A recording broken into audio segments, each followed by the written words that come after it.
Hello साथियों आप सभी का स्वागत है अपने अपना चैनल फाइंड जॉब एजुकेशन में।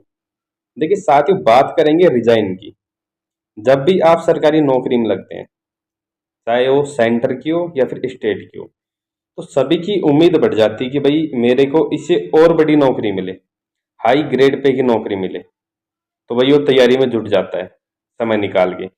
लेकिन एक गलती कर देता है कि भाई इसकी प्रक्रिया क्या है। देखिए, नौकरी में लगने के बाद अगर आप दूसरी सर्विस की तैयारी करना चाह रहे हो तो उसके कुछ रूल होते हैं। उन रूल के अकॉर्डिंग ही आप दूसरा फॉर्म अप्लाई कर सकते हो। ठीक है।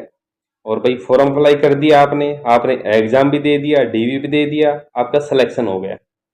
अब सिलेक्शन होने के बाद जब आप रिजाइन करते हो, तब आपको सबसे बड़ी दिक्कत आती है उस सर्विस में रिजाइन करते टाइम। तो उसी पे अपन बात करेंगे कि भाई आप रिजाइन करो तो पहले आप समझो कि रिजाइन के कितने प्रकार हैं। भाई सेंटर से सेंटर में, जैसे आप सेंटर की किसी भी सर्विस में लग रहे हैं, रेलवे में लग रहे हैं और आप एसएससी सीजीएल की तैयारी करने लग गए, तो क्या रूल है। सेंटर से स्टेट में आते हैं या स्टेट से सेंटर में जाते हैं। ठीक है। कहाँ पे आपको कितना बेनिफिट रहता है। देखिए, इसमें एक सबसे बड़ा नुकसान ये भी है कि अगर आप रूल को फॉलो नहीं करते, चुपचाप अगर आप रिजाइन देते हैं, तो आपको सजा भी हो सकती है। तो पहले अपन देखते हैं कि रिजाइन कितने प्रकार के होते हैं। देखिए, रिजाइन होते हैं तीन प्रकार के। एक तो होता है नॉर्मल रिजाइन, एक होता है टेक्निकल रिजाइन। और ये टेक्निकल रिजाइन है, इसी का एक रूप होता है लाइन टेक्निकल रिजाइन, लियन पे, यानी आप लियन पे हो जाते हैं। देखिए, नॉर्मल रिजाइन क्या होता है। जैसे आप सेंटर की सर्विस कर रहे हैं, ठीक है, और सेंटर की सर्विस से आपने स्टेट का फॉर्म भरा। भाई सेंटर मान लो आप कहीं दूर है, असम है, या कहीं पूर्वोत्तर साइड में, या सॉरी साउथ साइड में आप मान लो तमिलनाडु है, चेन्नई है। ठीक है। अब आप स्टेट की तैयारी कर रहे हो, जैसे आपने राजस्थान को फॉर्म भर दिया कि भाई मैं घर के नजदीक आ जाऊंगा, या आप यूपी का आपने फॉर्म भर दिया, एमपी का फॉर्म भर दिया, मध्य प्रदेश की सर्विस का। तो आप सेंटर से स्टेट में आते हैं, तब आपको सेंटर की जो सुविधाएं हैं सर्विस की, और आपने 1 साल 2 साल 3 साल जो नौकरी की है ना, उसका आपको बेनिफिट नहीं मिलेगा। जैसे आपकी जो छुट्टी इकट्ठी हुई है, ठीक है, आपकी सीनियरिटी है, उन चीजों का आपको प्रमोशन नहीं मिलता है, ये सुविधाएं नहीं मिलती है, उनकी आपको प्रॉफिट नहीं मिलता है, तो आप डायरेक्ट नॉर्मल डिजाइन कर सकते हैं।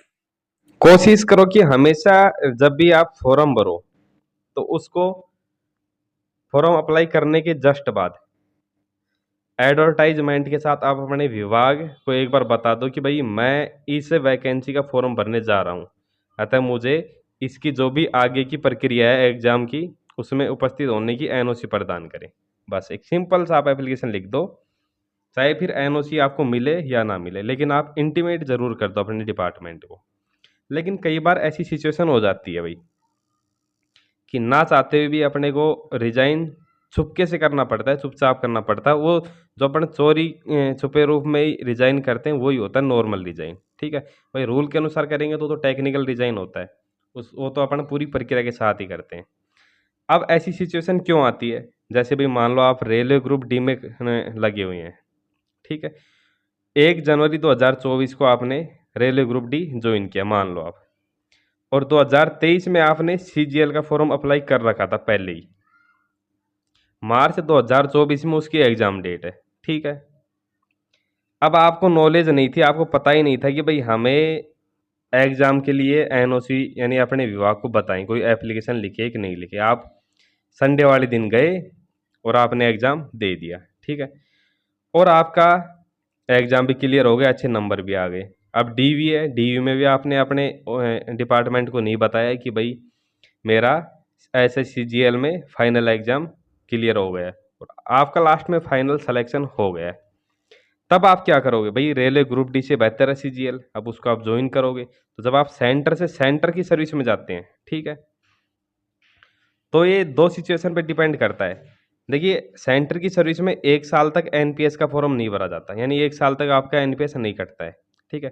तो अगर 1 साल के अंदर अंदर आपकी ज्वाइनिंग आ रही है, यानी आपका फाइनल सिलेक्शन हो रहा है, तो आप यहाँ से रिजाइन करके और यहाँ डायरेक्ट आप ज्वाइन कर सकते हो। वो रिजाइन आप चाहे ऐसे कर दो कि भाई मेरी तबीयत खराब है, यानी मैं जो भी अपना घर का हवाला देना चाहते हो, ठीक है। यदि हाँ अगर आपने एनपीएस फॉर्म नहीं भरा है तब की बात है, कोई भी आप हवाला देके एसएससी सीजीएल में आपका जो फाइनल ज्वाइनिंग लेटर आने से एक महीने पहले आप इसमें रिजाइन दे दो रेलवे ग्रुप डी में, और यहाँ से रिजाइन करके आप ज्वाइन कर लो, तो इसमें कोई दिक्कत नहीं आएगी। और यदि आप लास्ट में भी एक सिंपल सा एप्लीकेशन लिख के रिजाइन करते हैं कि मेरा एसएससी सीजीएल में इस प्रकार से सिलेक्शन हो रहा है और मैंने ये फॉर्म तब भरा था और मैं रेलवे ग्रुप डी से रिज़ाइन करना चाहता हूँ, उसमें ज्वाइनिंग करना चाहता हूँ, तो भी कोई दिक्कत नहीं है। आप यहाँ से रिज़ाइन करके डायरेक्ट एसएससीजीएल ज्वाइन कर सकते हैं। फिर ये चाहे रेलवे वाले आपको एनओसी दे या ना दे, कोई फ़र्क नहीं पड़ता है, ठीक है। एक होता है भाई सेंटर से आप स्टेट में जाते हो, तो सेंटर की सर्विस का जो भी सीएल है, पीएल है, ठीक है, आपने जो 1 साल 2 साल सर्विस की है, उसका स्टेट की सर्विस से कोई इफेक्ट नहीं पड़ता है, ठीक है ना, वो जुड़ती नहीं है। सेंटर की सर्विस अलग आ जाती है, स्टेट की सर्विस अलग आ जाती है। तो आपने जो पहली सर्विस की है ना, उस सर्विस का कोई भी प्रॉफिट आपको स्टेट सर्विस में यानी दूसरी सर्विस में नहीं मिलता है, स्टेट की में। अब जैसे आप सेंटर में है, रेलवे में, ऐसे सीजीएल में, ठीक किसी में भी, और राजस्थान में आपका सिलेक्शन हो रहा है। अब राजस्थान में क्या ओल्ड पेंशन स्कीम है, वो एनपीएस अभी लागू है नहीं, ठीक है, एनपीएस मतलब हटा दिया है। तो आप यहाँ से किसी भी तरीके से रिजाइन करके आप यहाँ अगर ज्वाइन करते हैं तो आपको कोई दिक्कत नहीं आने वाली, ठीक है। बस आप फाइनल में लास्ट में एक सिंपल सा एप्लीकेशन लिख के डाल दो कि भाई मेरा यहाँ पे स्टेट में ऐसे सिलेक्शन हो गया इस सर्विस में और मैं रिजाइन करना चाह रहा हूँ। आपको रिजाइन करने से कोई डिपार्टमेंट कोई नहीं रोक सकता। बस इतना है कि वो आपके प्रॉफिट को रोक सकते हैं, जैसे आपकी छुट्टियाँ कोई जुड़ी हुई हैं तो वो नहीं देंगे, ठीक है। तो वैसे भी भाई सेंटर से स्टेट में आते तो आपकी छुट्टियाँ हैं, मेडिकल हैं, ठीक है, आपकी सीनियरिटी है, उसको कोई प्रॉफिट नहीं मिलने वाला। एक ये होता है। तीसरा होता है भाई, जब आप स्टेट की सर्विस में है, जैसे राजस्थान की में है, ठीक है, या यूपी एमपी किसी भी सर्विस में है, और आपका सेंटर में कोई बड़ी सर्विस है उसमें सिलेक्शन होता है, जैसे स्टेट में आप एलडीसी हैं, ठीक है, या राजस्थान पुलिस में, और सेंटर में आपका एसएससी सीजीएल में सिलेक्शन हो जाए, ठीक है, या फिर और सेंटर कोई अदर सर्विस है, ठीक है, उसमें आपका सिलेक्शन हो जाए, सेंटर कोई भी सर्विस में, बड़ी सर्विस में सिलेक्शन हो जाए, तो आप स्टेट से डायरेक्ट डिज़ाइन करके सेंटर में जा सकते हैं। लास्ट में आप एक सिंपल एप्लीकेशन लिख के दे दो कि सर मेरा इस वैकेंसी में सिलेक्शन हो गया है, चाहे फिर आपने ये फॉर्म कभी भरा हो, ठीक है। जैसे स्टेट की सर्विस में आपका ज्वाइन हुआ है 1 जनवरी 2024 को, और 2024 में आपने फॉर्म भरा है, ठीक है, और मान लो अभी आपका सिलेक्शन हो गया फॉर्म भरने के बाद ही, तो आप सिंपल सा एप्लीकेशन लिख के यहाँ पे रिजाइन दे के यहाँ पे ज्वाइन कर लो। आपकी सर्विस पे कोई ज़्यादा दिक्कत नहीं आएगी, कोई इफ़ेक्ट नहीं पड़ेगा, क्योंकि स्टेट के जो भी आपकी सीएल हैं, पीएल है, और जो आपकी सीनियरिटी है, वो सेंटर में कुछ काम नहीं आएगी। सेंटर में आपकी एक फ्रेश सर्विस स्टार्ट होगी, ठीक है। यहाँ पे आपने 2 साल 3 साल जितने भी सर्विस की है, सेंटर में आपकी जीरो से ही सर्विस गिनी जाएगी। तो साथियों ये तो है देखो नॉर्मल रिजाइन, यानी डायरेक्ट आप दो सर्विस में रिजाइन करते हो। यदि आपका एनपीएस ओपन हो गया है तो भी ठीक है, नहीं हुआ है तो और भी अच्छी बात है, तो कोई दिक्कत ही नहीं है। आप दूसरी सर्विस में जाते हो तो एकदम बिल्कुल फ्रेश की तरह जाते हो, यानी जीरो से आपकी सर्विस स्टार्ट होती है।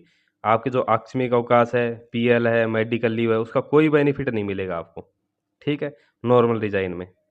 सीनियरिटी है उसका भी आपको नुकसान होगा। जैसे आपने सीनियरिटी जैसे कब काम आती है भाई, आप रेलवे ग्रुप डी में लगे हैं, ठीक है, या आप एएलपी में लगे हैं, ठीक है, रेलवे में ही, और आप लगे असम में, पूर्वोत्तर साइड में, और रेलवे में ही आपका भाई सिलेक्शन हो गया फिर से एएलपी में, लेकिन वो आपको घर के पास मिल गई। आप राजस्थान से हैं या यूपी से है तो आपको लखनऊ मिल गया मान लो, ठीक है, कानपुर मिल गया, घर के पास ही मिल गया।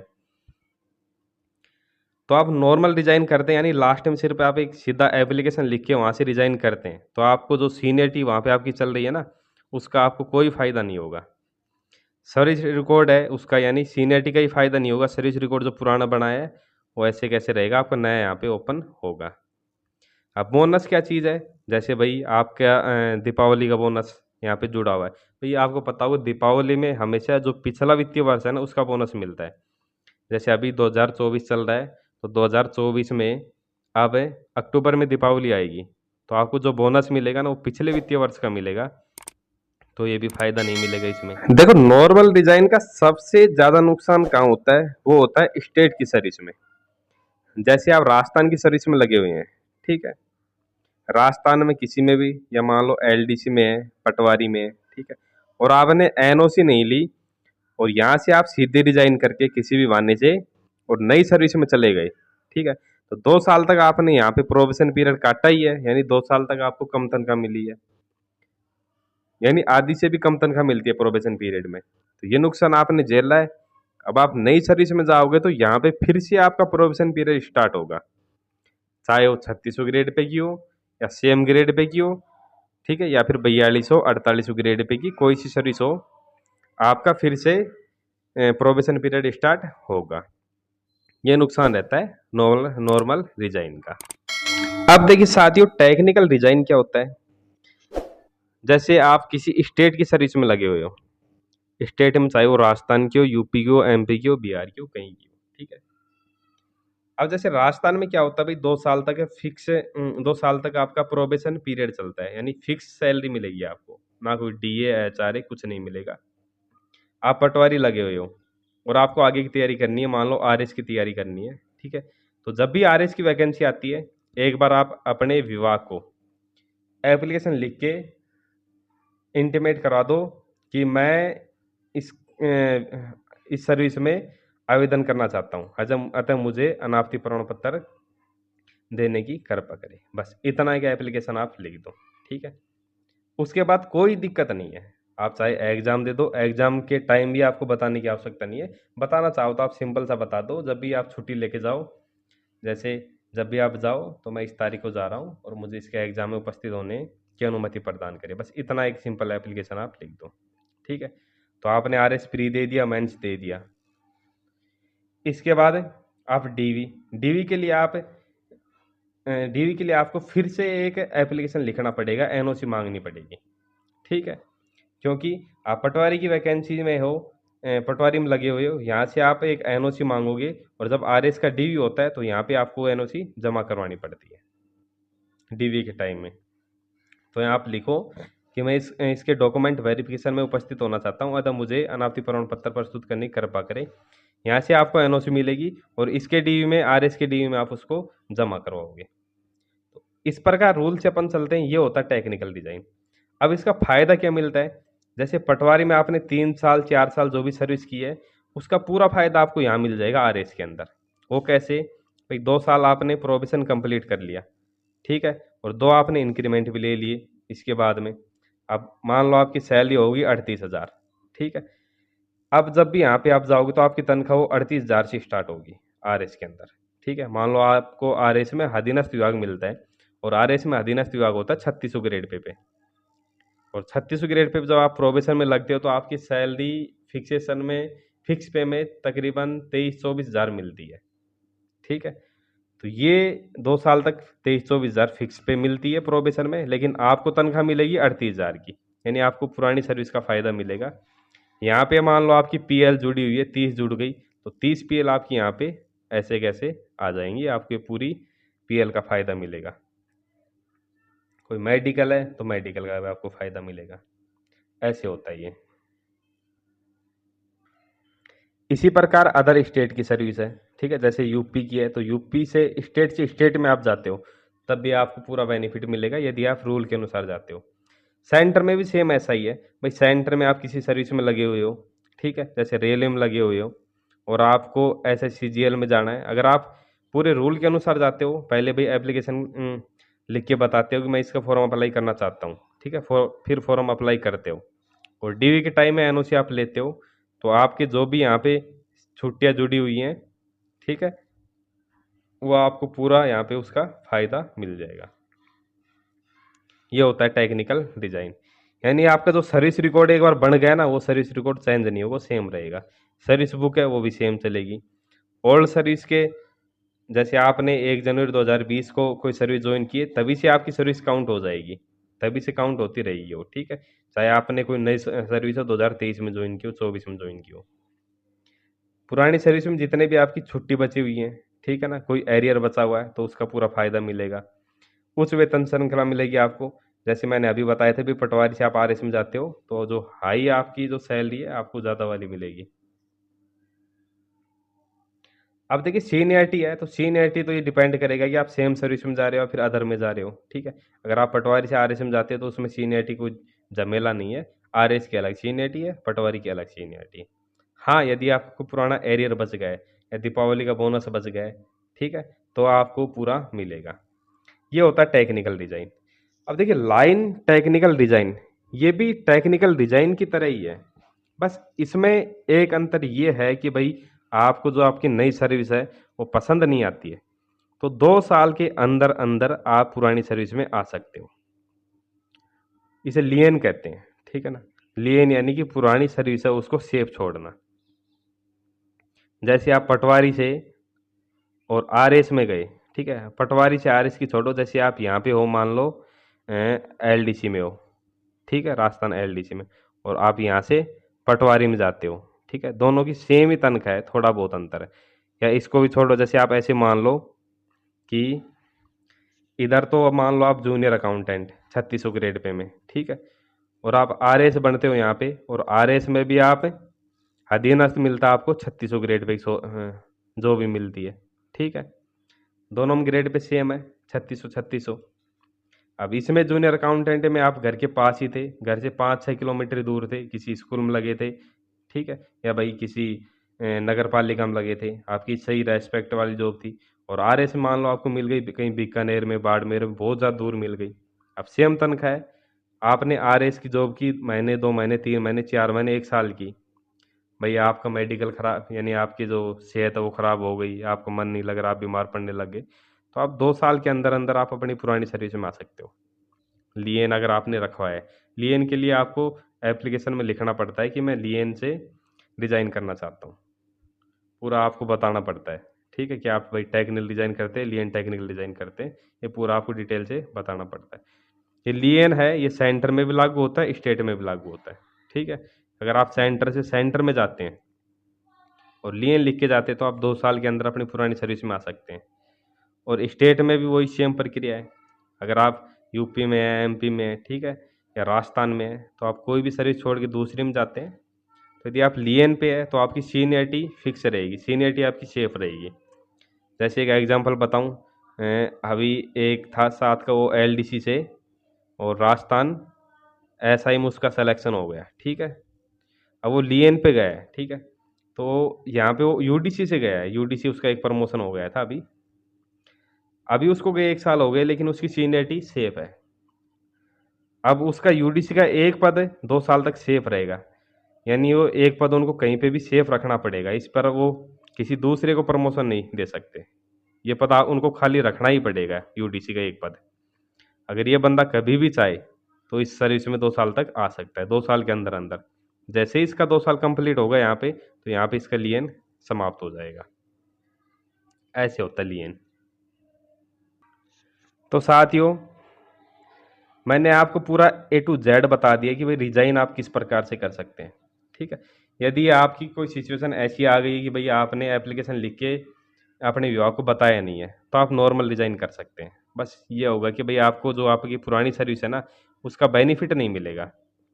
आप सिंपल बता दो कि भाई मेरा इस सर्विस में ज्वाइन हो गया और मेरे घर के पास ऑफिस का मिल जाएगा, तो मुझे यहाँ से रिजाइन देने की कृपया करें या नौकरी छोड़ने की।